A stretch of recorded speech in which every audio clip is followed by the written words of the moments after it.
성경 느헤미야 1장 1절에서 마지막 11절까지입니다. 구약성경 727쪽 느헤미야 1장입니다.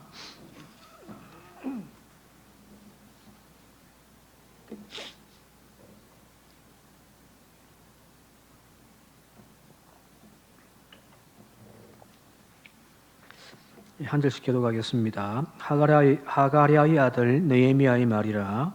아닥사스다 왕 제20년 기스를 월에 내가 수산공에 있는데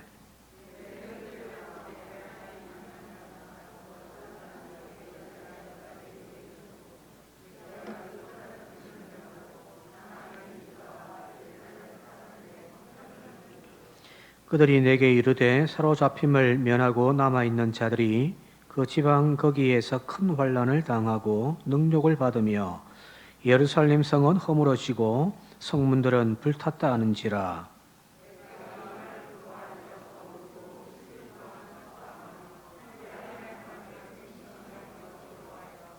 이르되 하늘의 하나님 여호와 크고 두려우신 하나님이여 주를 사랑하고 주의 계명을 지키는 자에게 언약을 지키시며 긍휼을 베푸시는 주여 간구하나이다.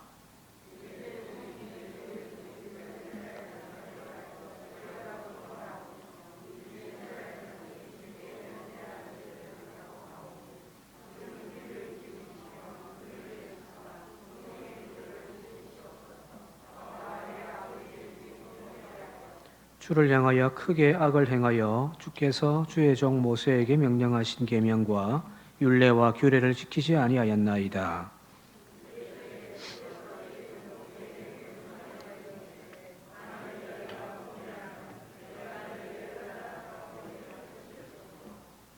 만일 내게로 돌아와 내 계명을 지켜 행하면 너희 쫓긴 자가 하늘 끝에 있을지라도 내가 거기서부터 그들을 모아 내 이름을 두려고 택한 곳에 돌아오게 하리라 하신 말씀을 이제 청하건대 기억하옵소서.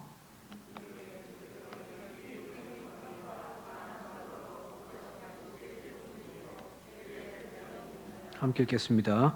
주야 구하오니 귀를 기울이사 종의 기도와 주의 이름을 경외하기를 기뻐하는 종들의 기도를 들으시고 오늘 종이 형통하여 이 사람 앞에서 은혜를 입게 하옵소서 하였나니 그때에 내가 왕의 술관원이 되었느니라. 아멘.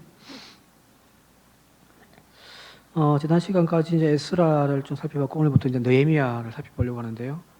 저는 다 말씀드렸습니다만은 느헤미야 책은 에스라 책과 한 권입니다. 원래는 이걸 이제 나중에 불가타라고 하는 번역본에서부터 이게 이제 갈라져 나왔습니다만은 같은 책입니다. 느헤미야가 앞섰느냐 예레미야가 앞섰느냐 그거 갖고 신학자들끼리 또 논쟁도 많거든요. 왜 그러냐면 이제 여기 느헤미야서 저 뒤쪽에 이제 8장 정도 가면은 에스라에 대한 이야기가 나온단 말이에요. 느헤미야가 했던 활동 그 중간에 에스라가 나오다 보니까 느헤미야가 먼저 와서 활동을 하다가 에스라가 오지 않았을까 이렇게 볼 수도 있는데, 근데 연대적으로 이게 따져보니까 그게 아니더라. 에스라가 먼저 왔고, 그리고 에스라는 유다야에서 이렇게 오래 있지는 않고요. 다시금 수산이나 원래 있었던 곳으로 돌아가게 되어졌다고 봅니다. 왜 갔는지는 알 수 없지만 자기의 사역을 일정 정도 개혁을 끝나고 난 다음에 가고 난 다음에 그 뒤로 그러니까 예레미야가 에스라가 활동했던 우리가 지난 시간까지 살펴봤던 그 활동을 했던 그 시기에서부터 거의 한 14년 정도 뒤에 지금 여기 왕들의 이름이 나오니까 그죠? 이제 대략적으로 이 왕들의 그 당시에 날짜만 계산을 하면 이게 어느 정도 이제 잡히거든요. 그래서 보니까 에스라가 BC 458년에 왔고요. 느헤미야는 BC 444년에 옹구력이 되어 있단 말이에요. 그러니까 14년 뒤에 이제 오는 거죠, 그죠? 그 중간에 이제 에스라는 이제 다시 돌아가고 없고. 자, 이런 가운데에 느헤미야라고 하는 인물이 등장을 하는데 이게 느헤미야 이름은 뒤에 야는 그 야훼의 준말입니다. 우리가 할렐루야 하잖아요, 그죠? 그 어떤 거 보면은 할렐루라고 하는 말도 있잖아요. 야를 빼고죠. 할렐루란 말은 찬양하다, 노래하다 그런 뜻인데 그 야를 붙이면 하나님을 찬양한다 이 뜻이다. 여기 느헤미야는 느헤미라고 하는 의미는 이제 위로라는 뜻이거든요. 그리고 이제 야는 하나님이죠. 하나님이 우리를 위로해 주신다는. 이 예레미야는 여기 오늘 본문 말씀의 마지막 부분에 보게 되어지면 수선궁에서 왕에게 술잔을 올리는 관원입니다. 왕궁에서 이제 있는 비서쯤 되겠죠, 그죠? 오늘날 이야기하면 거죠. 이 당시에 페르시아에는 두 개의 왕궁이 있습니다. 여름 왕궁이 있고요, 겨울 왕궁이 있습니다. 여름 왕궁은 거의 지금으로 이야기하면 터키와 이란의 경계점 끝쯤에 있거든요. 거기를 악메다라고 하는 지역인데 거기에 이제 여름 왕궁이 있고 좀 비교적 시원하겠죠, 그죠? 약간 북쪽에. 그리고 이제 겨울 왕궁은 여기 이제 수산궁입니다. 그래서 여기 이제 좀 남쪽입니다, 훨씬. 이게 따뜻한 데로 가서 이제 지내는 거죠, 그죠? 예루살렘도 마찬가지예요. 헤롯 시대에 여름에는 저기 이제 예루살렘에서 헤롯이 이제 기거하다가 겨울 되면 어디로 가냐면은 여리고 있는 데로 사이에 있는 데로 그런 데로 가버립니다. 거기 가면 이제 헤롯 왕궁이 또 따로 만들어져 있거든요. 근데 이 지역은 사시사철 온도가 일정하단 말이에요. 20몇 겨울에도. 이제 심지어 겨울에 사이에서 수영을 할 정도라고 하니까요. 살만하겠죠, 그죠? 여기 이제 수산궁에서 왕에게 술잔을 올려드리는 관원의 직책을 맡았던 인물입니다. 근데 그가 하루는 예루살렘에서부터 자신의 바로 친형제는 아니고요, 그냥 같은 집안이겠죠, 그죠? 집안의 형제인 하난이라는 사람과 유다에서 올라온 몇 사람이 지금 올라왔다라고 하는 수산궁으로 그 이야기를 듣고서 그 사람들과 이제 면담을 하는 거죠. 만남을 갖게 되어집니다. 그리고 예루살렘 형편이 지금 어떠냐라고 묻습니다. 지금 여기 아까 이야기했듯이 느헤미야가 등장하던 시기가 BC 444년이란 말이에요. 바벨론의 예루살렘이 파괴되어졌던 것이 587년이고요. 지금 거의 한 몇십 년이 지났잖아요, 그죠? 그러니까 이제 사실은 예루살렘에 살다가 여기 온 사람은 아니에요. 몇 세대 뒤의 사람이에요, 이 느헤미야는. 그래서 지금 예레미야가 생각할 때 믿음의 성지 예루살렘, 그죠? 한 번쯤 가고 싶잖아요, 그죠? 근데 그 지금 예루살렘, 고국 예루살렘이 지금 어떠냐 형편을 물었더니 이 예루살렘에서 올라온 사람들의 이야기를 해주는데, 하나는 사로잡혔다가 남겨진 사람들, 지금 그 사람들의 형편을 큰 환난을 당하고 지금 능정을 당하고 있습니다. 지금 그들의 형편이 비참합니다. 왜 그러냐면 다음 시간에 다시 한번 살펴보겠습니다만은 자치권을 준 것이 아니거든요.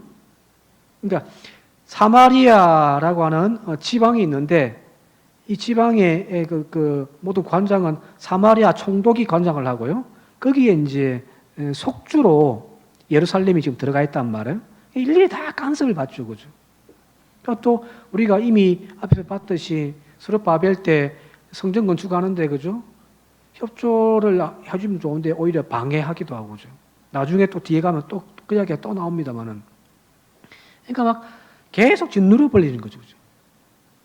신앙의 자유를 찾지만은 왜 이스라엘 백성들의 지난 시간 봤듯이 대제사장부터 시작해가지고 제사장들의 집안들이 솔선수범해가지고 막 이방 여자들을 데리고 와서 자폰을 했는가? 이 당시에 예루살렘의 유대 공동체는 어떤 정치적인 어떤 국가의 형태를 갖고 있는 것이 아니에요. 통치자가 없어요. 지도자가 없단 말이에요. 대제사장과 종교 지도자들이 어떤 신앙 공동체로서 유대 사회를 지금 이끌고 있더란 말이에요. 그렇죠? 그러니까 일정 부분 어떤 행정이라든지 군사라든지 치안 이런 문제에 있어서 사마리아의 간섭을 계속 받는 거예요.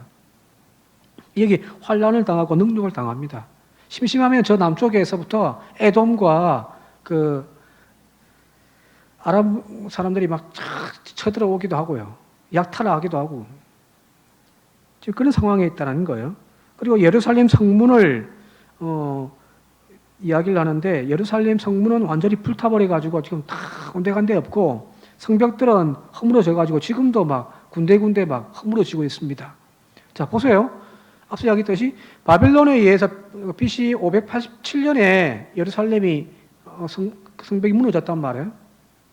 함락이 되었단 말이에요. 지금 BC 444년이니까 거의 100 몇십 년이 흘렀음에도 불구하고 계속해서 그 예루살렘 그 성벽이 허물어진 그대로 지금 있더라는 거예요. 하나님의 도성이 가장 거룩한 곳이라 여겼던 그 도성이 그냥 그렇게 지금 막 황폐화되어 되어가지고 들짐승들이 그냥 뛰노는 그런 장소가 되어 있단 말이에요. 이야기를 들었던 이 느헤미야가 4절 말씀 보게 되어지면은 4절에 한번 같이 한번 다시 읽어볼게요. 4절 시작. 내가 이 말을 듣고 앉아서 울고 수일 동안 슬퍼하며 하늘의 하나님 앞에 금식하며 기도하여라고 됐죠. 에스라도 비슷하잖아요, 그죠? 이제 실제로 예루살렘에 와서 거룩한 백성들이 어떤 신앙의 열정 가지고 막 있을 줄 알았는데 그게 아니라 막 자포하고, 그죠? 피가 섞여버리고 하는 거 보고 막 예레미야 충격받아가지고 막 있었잖아요. 여기 지금 예루살렘의 형편을 지금 들었던 느헤미야도 마찬가지로 주저앉아서 막 며칠 동안 통곡하고 울고 있더란 말이에요. 여기 느헤미야 반응 두 가지가 나옵니다. 하나는 울면서 수일 동안 슬픔에 잠겨 있단 말이에요. 자기는 예루살렘에 한 번도 가본 적도 없어요. 태어나기를 여기서 태어났으니까요, 그죠? 그게 쉽게 이야기해. 미국에 살면서 한국에 뭐 할아버지 때 미국 넘어가가지고 이제 부모님도 여기서 태어났고 자기도 여기 태어났는데 대한민국에 대한 열정이나 애정이 얼마나 있겠습니까, 그죠? 이미 막 3대 이렇게 흘러와 버렸으니까 3대, 4대. 그런데 여기 지금 느헤미야 보게 되어지면은 자신의 고국이라고 여기는 그 예루살렘이 황폐되어 있다는 소식을 듣고서 막 눈물 며칠을 지금 흘리고 있다는 거거든요. 그런데 여기 슬픔에 잠겼더라. 그것보다 더 중요한 것인데 그것이 바로 그 뒤에 하늘의 하나님 앞에 금식하며 기도했더라는 거거든요. 자, 느헤미야가 일반적인 우리 내 조국이 지금 패망했다는 소식을 들을 때 얼마나 충격이고 가슴 아파요, 그죠? 내가 다녔던 옛날 모 교회가 지금 막 쑥대밭이 되어져가지고 교인들도 이제 거의 없고 이제 막 문 닫아야 지경까지 왔다라는 소식을 만약에 듣게 되어진다면 얼마나 가슴 아파요? 거기서 내가 신앙을 키웠고 목회의 꿈을 키웠던 장소인데 지금 그게 엉망이 돼가 이제 완전 무너졌다. 그럼 가슴 아프죠, 그죠? 그건 보편적인 마음이잖아요, 그죠? 그런데 여기 느헤미야와 다른 것은 뭐냐면은 그 슬픔에 잠겨서 절망으로 끝나는 것이 아니라 울다가 끝난 것이 아니라 다시금 하늘을 향하여 하나님께 금식하며 기도하기 시작했다는 거예요. 이게 왜 다르냐면은 금식하며 기도했다라는 것은 절망이 아니에요. 새로운 소망이지. 기도할 수 있다. 우리가 하나님의 옷자락을 붙잡을 수 있다. 그건 소망이잖아요, 그죠? 12해 혈류병을 앓았던 연인이 자기 돈 싸들고 막 이 의사 저 의사 다 만나고, 그죠? 여기 용 타고 하더라 다 갔지만 차도는 하나도 없고 오히려 몸만 더 축나고 재산만 다 탕진해버리고, 그죠? 소망이 없었단 말이에요. 소망이 없죠. 근데 그 여인이 예수 지나간다는 소식을 듣고서 뭐 했냐면은 몰래 뒤따라가서 그의 옷자락을 붙잡았잖아요. 자, 그의 옷자락을 붙잡는 건 뭐죠? 절망, 나는 가망이 없어, 나는 안 돼 하는 그 절망이 있었다면, 절망이 그를 사로잡고 있었다고 한다면은 예수님 옷자락을 잡을 수 있어요, 없어요? 안 잡아요. 저는 이렇게 부흥회 가면은 한 번씩 부흥사가 아픈 곳에 손을 얹고 기도하십시오 막 여러분들 이제 각자 아픈 곳 올리잖아요, 그죠? 저는 이제 머리에 손을 따고 올린단 말이에요. 좀 나게 해달라고. 옛날에는 좀 젊었을 때는 눈이 너무 안 좋으니까, 근데 안경 벗고 눈을 탁 있기도 하고 했는데, 이제 지금은 이제 머리에 손을 놓고. 근데 잘 안 해요, 저도. 안 되더라고요. 안 된다. 그러니까 이제 아예 기도조차도 안 하는 거잖아요, 그죠? 주여! 머리 나게 해주십시오. 기도도 안 한단 말이죠. 절망에서는 기도를 안 해요. 근데 기도하기 시작했다는 말은 소망이 생겼단 말이에요. 오늘 우리가 바로 기도라는 것이 그거잖아요. 그건 소망이에요. 우리가 알고 있는 그 복음성 중에서 기도할 수 있는데 왜 걱정하십니까? 2절 기도할 수 있는데 왜 실망하십니까? 기도하면서 왜 염려하십니까? 그죠? 기도는 염려가 아니에요. 기도는 소망이지. 오늘 저와 여러분들이 하는 기도가 바로 그런 기도가 되었으면 좋겠습니다. 앉아가 주여 주여 하면서 신세 한탄만 하지 말고, 왜 나에게 이런 가정을 왜 이런 남편을 주시고, 왜 이런 신세 한탄하는 기도가 아니라, 분점과 절망의 기도가 아닌 하나님에게 답을 찾고 소망 가운데 하는 기도를 올릴 수 있는 저와 여러분들이 되시길 바랍니다. 그 소망 가운데 기도할 때 하나님은 우리에게 길을 열어주실 줄 믿습니다. 또 한 가지는 이 느헤미야는 이 페르시아 수상궁에서 편안한 삶을 살았잖아요, 그죠? 술 따르는 그거니까 왕을 바로 앞에서 만난단 말이에요. 이거는 왕의 신뢰가 없으면 불가능하단 말이에요. 편안한 삶을 살고 있단 말이에요. 그런데 지금 예루살렘은요, 개판입니다. 그 이야기 들었잖아요, 그죠? 자기 동족의 어려움 소식을 들었을 때에 슬퍼했다는 말은 한 번도 얼굴 대면하지도 않았고 한 번도 예루살렘 가보지도 않았던 예레미야임에도 불구하고, 느헤미야임에도 불구하고 그가 슬퍼하며 눈물을 흘렸다. 하나님께 기도하더라. 그게 뭐냐면 바로 이 민족에 대한 사랑이잖아요. 우리도 마찬가지죠. 지금 남과 북이 지난 주일날 민족 화해 주일 맞이하면서 남과 북이 좀 갈라져 있는데, 이 나라 바라볼 때마다 아마 가슴을 치며 눈물이 나와야죠, 사실은. 그리스도인들이라면. 우리는 편하죠, 그죠? 요즘에 젊은 세대들은 뭐 통일 안 해도 된다라고 하는 사람들이 많다고 이야기를 하거든요. 왜? 지금 편하단 말이에요. 굳이 뭐 통일을 왜 해? 그게 아니죠. 우리는 편하고 우리는 지금 뭐 떵떵거리고 뭐 배부르게 살고 있다고 할지라도 저 북녘을 생각하면은 빨리 통일이 되어야 될 거 아니에요. 물론 빨리 통일되면 안 되죠. 천천히 하되 서로 교류하고 더 이상 전쟁이 아닌 화해의 거죠. 만남의 길로 나아가야 되겠죠. 지금 우리가 이 느헤미야의 심정을 좀 배웠으면 좋겠습니다. 내가 편안한 삶을 누릴 수 있는 것에 만족하지 않고요, 민족의 어두운 현실 앞에서 눈물을 흘리며 가슴을 찢으며 금식하며 기도하는 교회. 이전에는 한국 교회가 그렇게 기도를 했단 말이에요. 민족을 위해서. 저 기도원들에서 막 구국 기도회를 해가지고 많이 했잖아요, 그죠? 이 민족을 품고서 기도하는 우리 교회가 되어지고 저와 여러분들이 되어졌으면 좋겠습니다. 단순하게 내 삶이 풍요롭고 잘 살고 편안하게 해달라고만 기도하는 것이 아니라 저 북녘의 영혼들을 위하여서 또 이 민족의 어두운 현실들을 극복할 수 있도록 주여 역사하여 주옵소서 기도하는 저와 여러분들이 되시길 바랍니다. 특히 내일이 이제 6.25잖아요. 70주년이거든요. 다시는 전쟁이 일어나면 하나님 안 됩니다. 칼을 쳐서 보습을 만들고, 그죠? 창을 쳐서 낫을 만들어.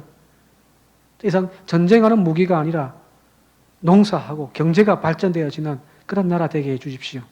이렇게 기도하고 또 그 기도 응답을 받는 우리 교회가 되었으면 좋겠습니다.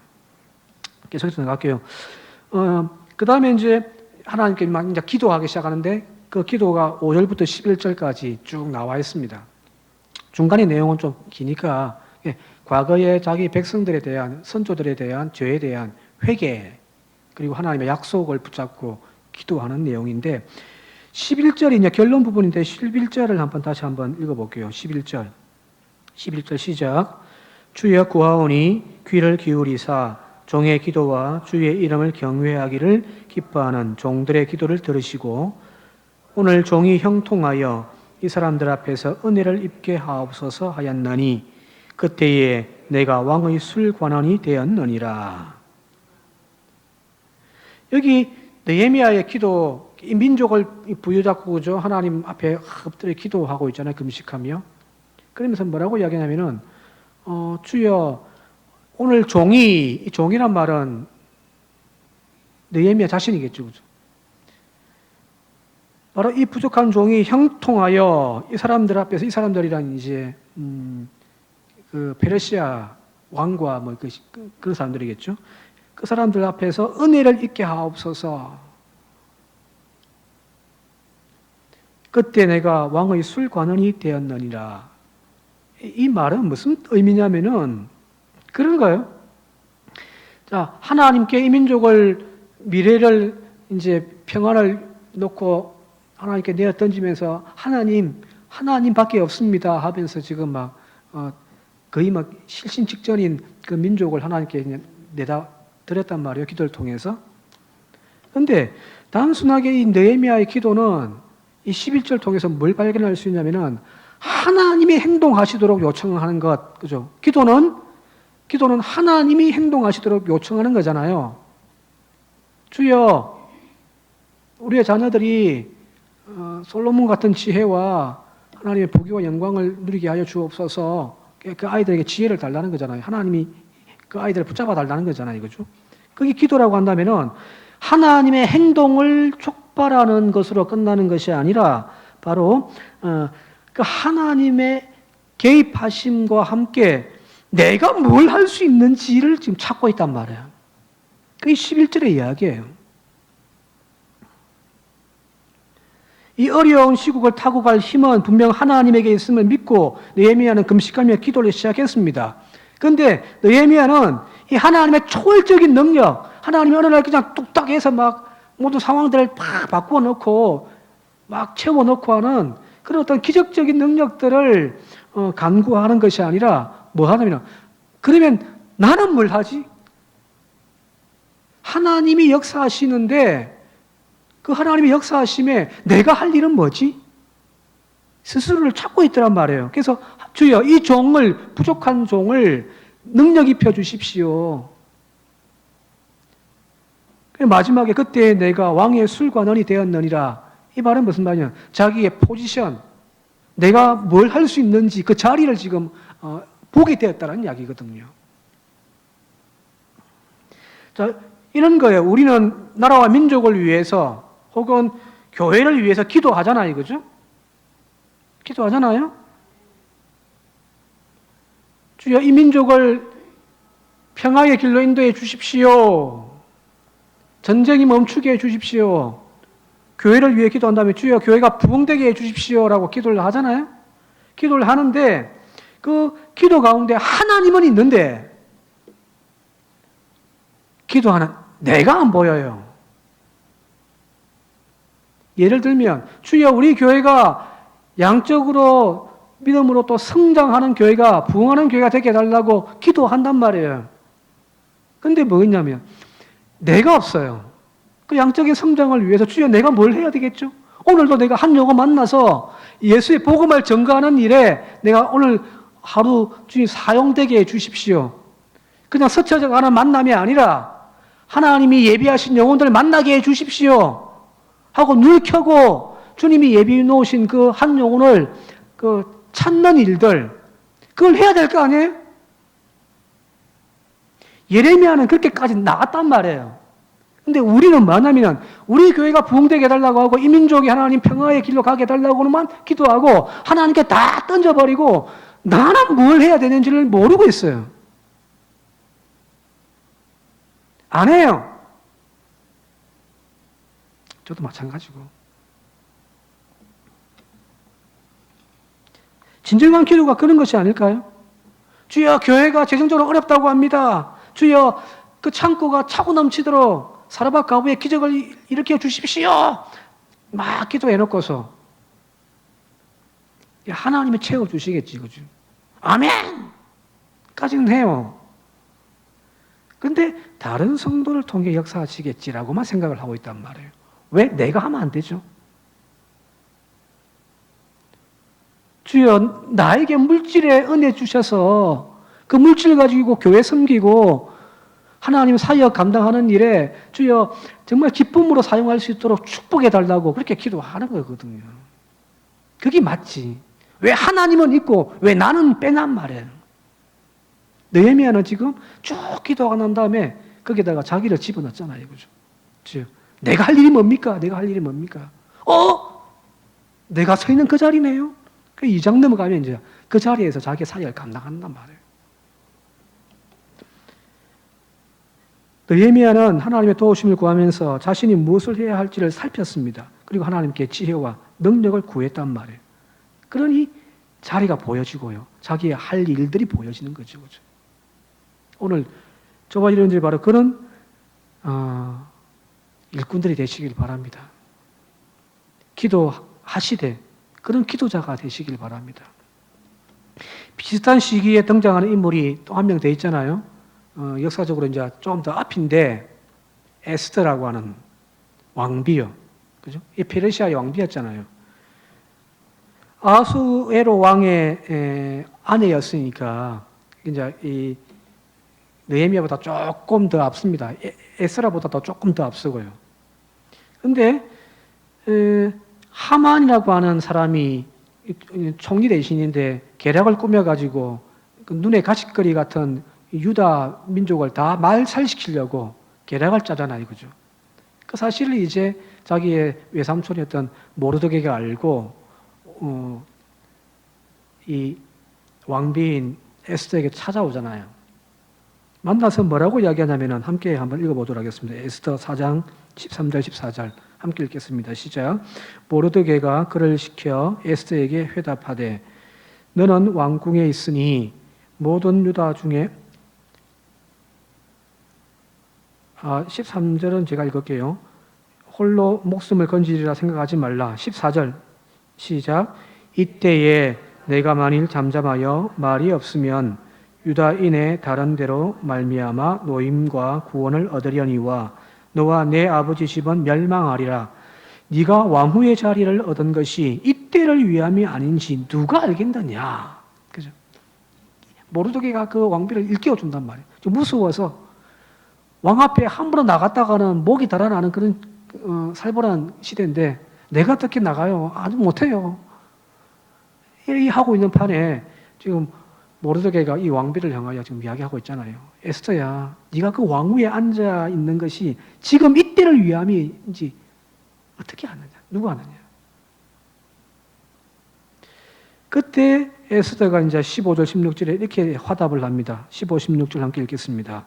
에스더가 모르드게에게 회답하여 이르되 당신은 가서 수선에 있는 유다인을 다 모으고 나를 위하여 금식하되 밤낮 3일 마시지도 마소서. 나도 나의 시녀와 더불어 이렇게 금식한 후에 규례를 어기고 왕에게 나아가리니 죽으면 죽으리이다 하니라.